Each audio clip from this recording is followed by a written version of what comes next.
we found this really great old piece here in our barn. We love the piece, we love the look of it, but as it is, we really can't use it. I mean, the drawers are messed up, the veneer's completely gone off of this drawer.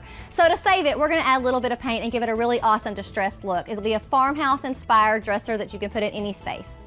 So the first step in distressing furniture is to remove the hardware. You can leave it on if you want to and just kind of dry brush over it, but I think it's a little easier to take it off first and make sanding easier and all the other steps. So the next step before you distress any furniture is to sand it, because this really thick varnish that's on all this old furniture, it won't take the paint. The paint will just like slide right off. So you really have to rough it up a little bit. We have found that when painting, a palm sander is really your best friend. So everybody should have a palm sander. It's an essential tool. Now, primer is actually really important, especially with this old furniture and especially if you're going to use a light colored paint. Because years and years, I mean possibly 100 years of tannins and cigarette smoke and toxins and whatever else have absorbed into this wood. And when you put white paint on it, sometimes you'll see a yellowish color. That's what that is. So if you prime your wood first, then it prevents that from happening. Primer is actually really thin, quick, and it goes on fast too. So it's definitely a step you shouldn't skip. Now that your primer is dry, you're ready to start painting. We're gonna put on one coat, we're gonna let that dry, and then add another coat.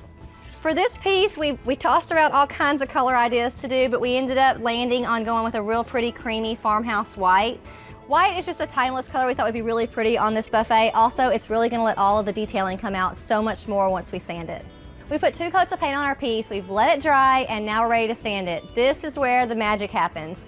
We like to grab our palm sander, and really the biggest tip when sanding is to hit the areas of natural wear and tear. So that really is like the edges and the high points. We just like to sand it really lightly so it has a natural distressed look.